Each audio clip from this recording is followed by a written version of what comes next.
Hello friends, आज हम कनिष्ठ विश्लेषक खाद्य की जो वैकेंसी आई थी उसका भी मेंस परीक्षा हुई थी कुछ दिन पहले। उसी की ये मास्टर आंसर की है जिसमें सारे करेक्ट आंसर्स दिए हुए हैं। इसमें कुल 15 क्वेश्चन थे कंप्यूटर साइंस के। और क्योंकि ये रिसेंटली एग्ज़ाम कंडक्ट किया गया था तो जूनियर असिस्टेंट का जो आपका फोर्थ कमिंग एग्ज़ाम है 29 तारीख को, उसमें इसके क्वेश्चन काफ़ी हद तक हेल्पफुल हो सकते हैं क्योंकि इसमें भी CCC लेवल का ही कंप्यूटर साइंस का क्वेश्चन आता है। तो टोटल 15 क्वेश्चन है। चलिए देखते हैं, एग्ज़ाम से पहले ये एक रिवीजन का काम कर सकता है। तो क्वेश्चन नंबर 66 से हमारा कंप्यूटर साइंस का क्वेश्चन शुरू है। पढ़ के देखते हैं। यहाँ लिखा है, what is the output of the following text function in MS Excel.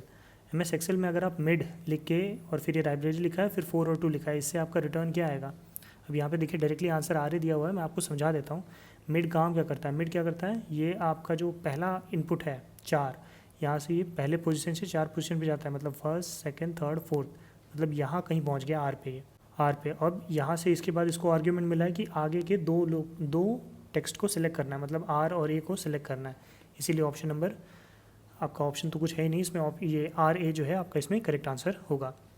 इसके अलावा अगर सिमिलर कोई और फार्मूला देखें तो एक लेफ़्ट करके होता है। लेफ़्ट, लेट सपोज हमने लेफ़्ट लिख लिया और लेट से ब्रैकेट में हमने एक्सेल ही लिख लिया और आर्ग्यूमेंट दे दिया लेट सपोज 3, तो ये क्या लेगा, ये EXE आपको आउटपुट देगा। इसी तरह अगर आप राइट कर लेते और 3 करते तो ये ECL करके देता। तो ये कुछ इंपॉर्टेंट सिमिलर टाइप के क्वेश्चंस हैं। अगर आप 67 पे चलिए, देखिए TCP/IP आ गया। मैंने अभी आपको जो कंप्यूटर ऑपरेटर का क्वेश्चन पेपर कराया था उसमें भी कहा था कि TCP/IP और OSI मॉडल ज़रूर करके जाइएगा। इसमें होते हैं 7 लेयर, इसमें होते हैं 5 लेयर। उसमें मैंने 4 गलती से बता दिया था, 5 लेयर होते हैं इसमें। प्रैक्टिकली TCP/IP यूज़ किया जाता है इंटरनेट पे। OSI मॉडल थियोरेटिकली पढ़ा जाता है, इम्प्लीमेंट करना बहुत मुश्किल है। अभी कह रहा है which of the following statement about the TCP/IP model is false. तो उसमें कुछ स्टेटमेंट दिया गया होगा, data link layer is the first layer of the OSI model. तो देखिए ये गलत कह दिया इन्होंने। फर्स्ट लेयर जो होती है वो होती है फिजिकल लेयर, अगर आप नीचे से चलें मतलब 1 से चलें, और लास्ट लेयर होती है एप्लीकेशन लेयर। तो आपको इन सारे के मतलब TCP/IP और OSI मॉडल की सारी कौन सी लेयर क्या काम करती है और मतलब इनकी पोजीशनिंग याद कर लेनी चाहिए। डेटा लिंक, अगर आपको OSI मॉडल का अगर मैं बताऊं तो उसको मैंने ऐसे याद कर रखा है, ASP मतलब असिस्टेंट सुपरिटेंडेंट ऑफ पुलिस, इस तरह से ASP, और TNDP। ये हो गया एप्लीकेशन, ये हो गया सेशन, ये हो गया प्रेजेंटेशन, ये हो गया ट्रांसपोर्ट, ये हो गया नेटवर्क, ये हो गया डेटा लिंक लेयर, और ये हो गया फिजिकल लेयर। तो इस तरह से आपको किसी भी कोई निमोनिक बना के याद कर लीजिए और उनके फंक्शंस देख लीजिए। 68 में अगर हम चलें तो ये कह रहा है which of the following enables seamless screen sharing from a mobile device to a compatible TV monitor.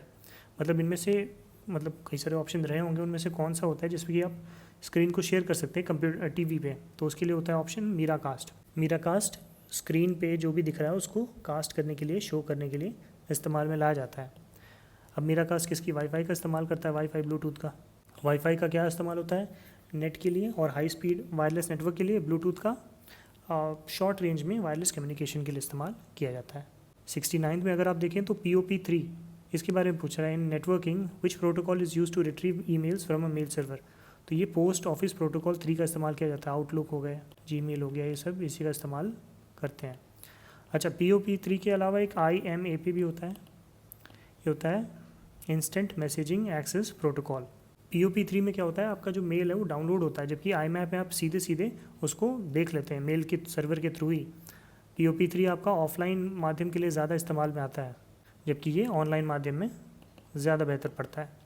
मतलब POP3 से आपने मेल को डाउनलोड कर लिया सर्वर से अपने डिवाइस में और आप कभी भी एक्सेस कर सकते हैं, जबकि IMAP में ये पर्टिकुलरली सिंक करके आपको सर्वर से ही दिखाता है। और एक होता है SMTP, जैसे ही आप सेंड बटन दबाते हैं मेल पे तो SMTP काम करता है, सिंपल मेल ट्रांसफ़र।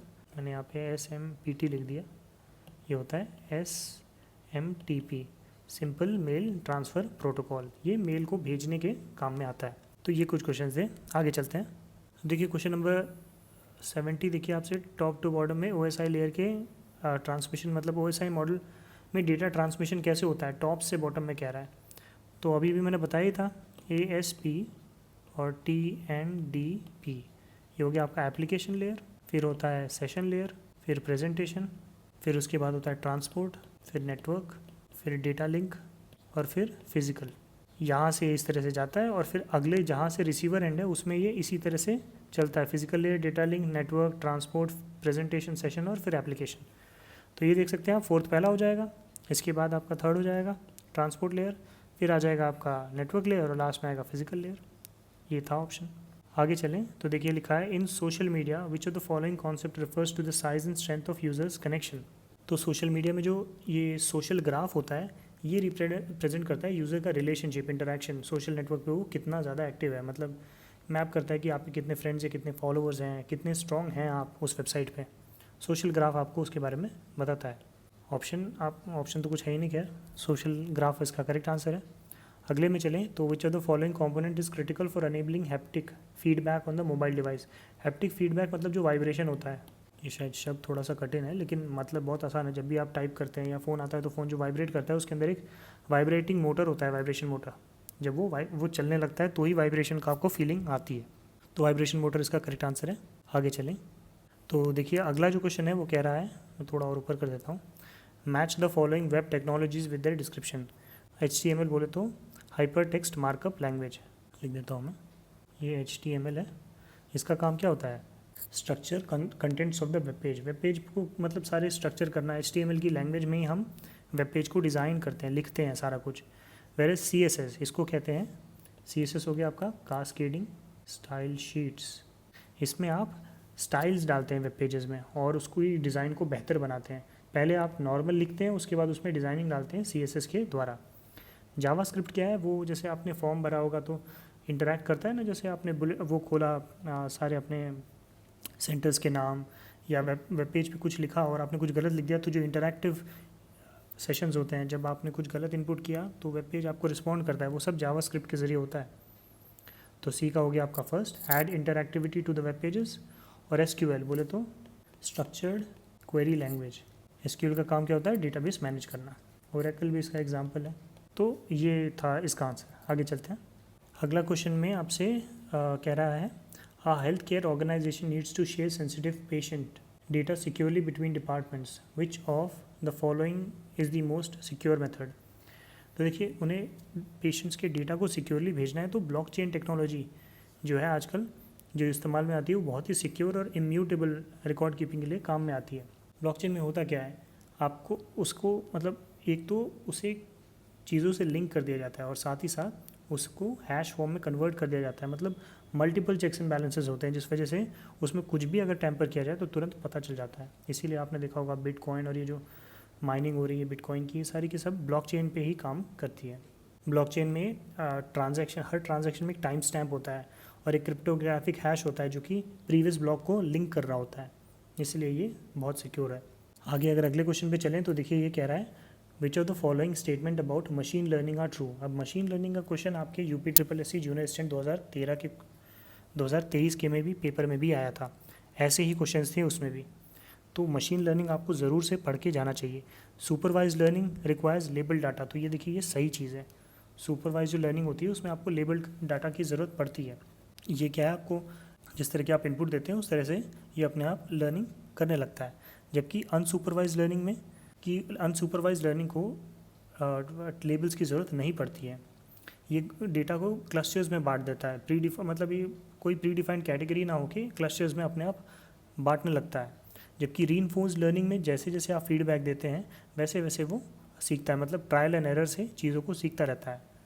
जबकि सेमी सुपरवाइज यहाँ पे जो लर्निंग है is use for large scale label data, ये गलत लिखा हुआ है, इसकी ज़रूरत नहीं है।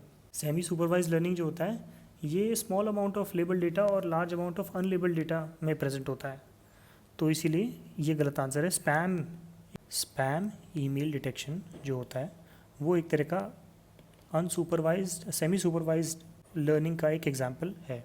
बाकी अगर हम पॉपुलर अनसुपरवाइज्ड लर्निंग एल्गोरिदम के बारे में बात करें तो वो है के मीन्स क्लस्टरिंग। तो ये कुछ आंसर्स थे। आपको मशीन लर्निंग के ऊपर कहीं भी यूट्यूब पे जो भी आपको मिल जाए उन्हें ज़रूर से पढ़ लीजिएगा, मेन क्वेश्चंस क्या क्या है। देखिए फिर से ब्लॉकचेन के ऊपर भी काफ़ी क्वेश्चन आ रहा है। विच technology is base line for crypto currency transaction. जैसे कि मैंने बताया था ब्लॉकचेन बहुत सिक्योर होता है ये, और सारे ट्रांजैक्शन के टाइम स्टैम्प, रिकॉर्ड और हैश में इंक्रिप्शन सब कुछ होता है, तो इसलिए आजकल यही इस्तेमाल में आ रहा है। आगे चलें तो TDMA। Which of the following is a की डिफरेंस बिटवीन TDMA, ये टाइम डिवीजन मल्टीपल एक्सेस और ये कोड डिवीजन मल्टीपल एक्सेस कहलाते हैं in terms of how many users share the same frequency spectrum. तो जो TDM में होता है user distinct time slot for each user, her user का टाइम बटा हुआ था, इसीलिए टाइम आ रहा है। और यहाँ पे आ रहा है आपका C में क्या आता है, code division, unique users unique code for each user. तो ये ज़्यादा फास्ट है, ये ज़्यादा बेहतर है TDM में से, क्योंकि ये बहुत सारे यूज़र को साइमल्टेनियसली हैंडल कर लेता है, जबकि ये नहीं कर पाता। इसी के अलावा एक GSM भी होता है, अगर आप जानना चाहें। GSM आप जो सिम यूज़ करते हैं, global system for mobile communication, इसका फुल फॉर्म होता है। आगे चलें तो देखिए, which type of malware self replicates to spread across network. इसका आंसर होगा वर्म। वर्म जो होता है वो खुद को रेप्लिकेट करने लगता है। वर्म और वायरस में क्या डिफरेंस है? वर्म जो होता है उसको ट्रिगर करने की ज़रूरत नहीं पड़ती, वो एक बार घुस जाता है तो अपने आप को मल्टीप्लाई करता रहता है, जबकि वायरस को एक ना एक बार डबल क्लिक करना पड़ता है। आपको माउस हिट करना पड़ेगा, उसको एग्जीक्यूट करना पड़ेगा, तब जाके वायरस काम करता है। तो ये दो डिफरेंसेस हैं। उसमें शायद वर्म नहीं दिया हुआ, इसलिए none of the above answer है। आगे चलें तो अगले 79 क्वेश्चन में अगर आप देखें तो यहाँ लिखा है which of the following statement about HTTP and HTTPS are true. HTTP देखिए ये हाइपर टेक्स्ट ट्रांसफ़र प्रोटोकॉल होता है, जबकि यहाँ पे ये S जो है ये सिक्योर के लिए आता है। सिक्योर वाले का पोर्ट नंबर होता है 443, जबकि इसका पोर्ट नंबर होता है 80। ये भी कई बार ये भी क्वेश्चन आया हुआ है।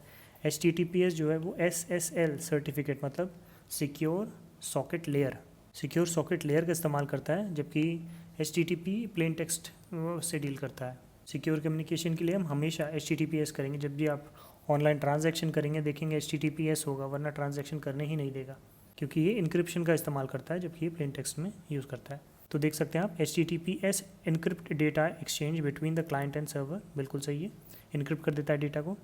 HTTP provide less secure encryption than HTTPS, ये भी सही है।